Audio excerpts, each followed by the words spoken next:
So we have the odds to replace John Beeline. I just want to run down this list, and then we'll get more of your calls. So let me start with the big long shots here. And if we're all going to be betting men, feel free to place your bets, shall we?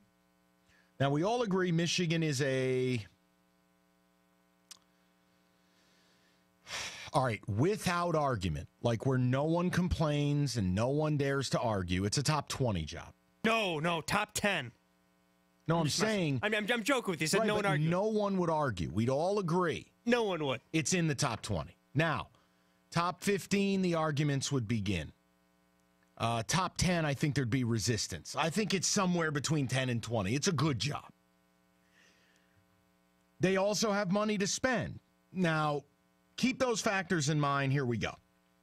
The longest odds on the board, there are 5 candidates at plus 2,200. You wager $100, you win $2,200. One of the least favorite college players ever for me is Wojciechowski, who coaches Marquette, former Dookie.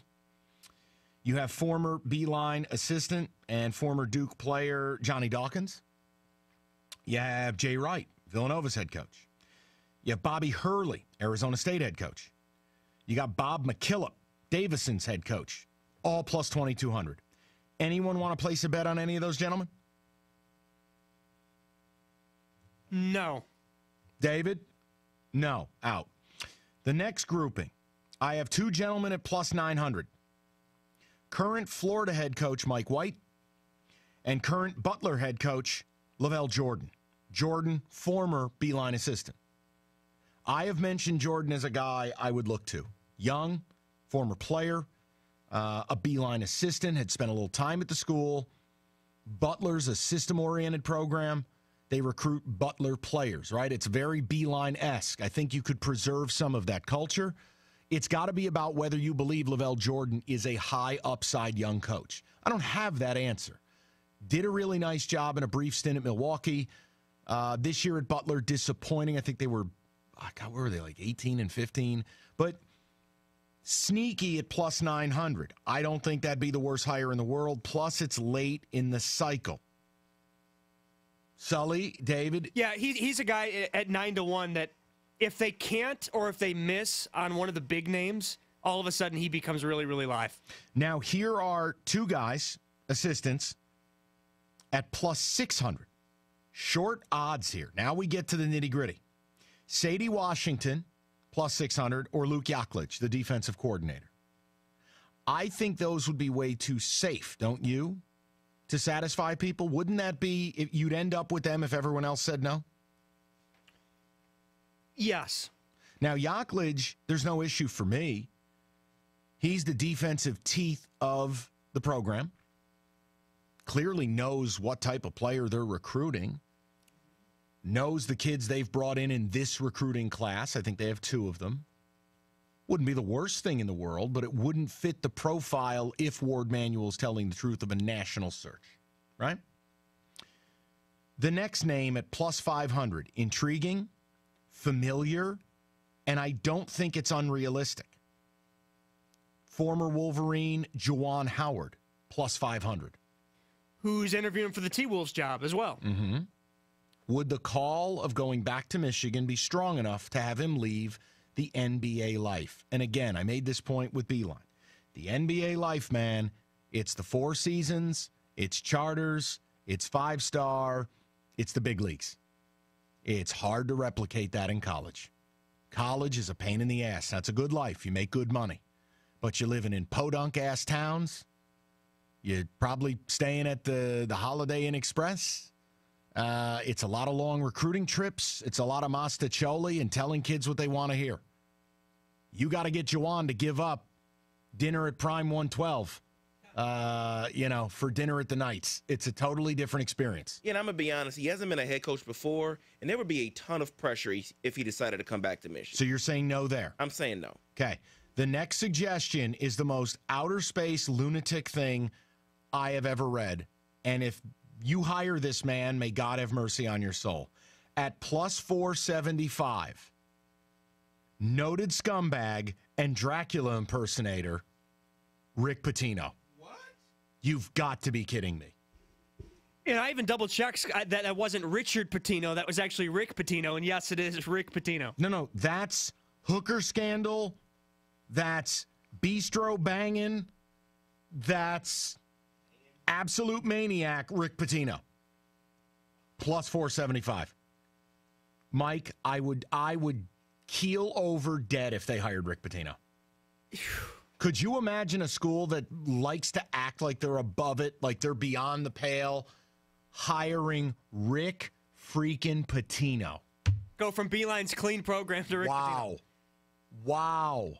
You may as well erect a building on campus for NCAA and FBI enforcement to live in if you hire Rick Pitino. Pardon me if I just think that's asinine. Yeah, and again, especially with how clean of a program Beeline did run. It's a total 180. Now, here's the number one odds, and this is interesting. At plus 325, hot young name, just signed a massive contract extension. I believe to the tune, Mike, was it $6 million a year? I don't have the buyout terms. Texas Tech head coach Chris Beard. Look, I only protested when you started throwing Brad Stevens and Billy Donovan and John Calipari at me. That's where I laughed in your faces. Rick Pitino, I'm laughing because I think you and I both know that's just insane. The Chris Beard one is interesting. Here's the problem with Beard. It's not the buyout. It's not leaving Texas Tech. It's making $6 million a year. Just how much more can you pay a basketball coach? And oh, by the way, Harbaugh makes $7 million. You will never pay a college basketball coach more than Jim Harbaugh. Never. Look, the Beard one, I'm not writing it off. I'm not. But he makes an incredible amount of money already. Jay Wright makes 3.8 at Villanova. You could offer the double up. Not quite double up, but you get my point. Yeah, there's only two coaches in the country that make over 7. Coach K and John Calipari. And no offense, I'm not ready to put Chris Beard in that category.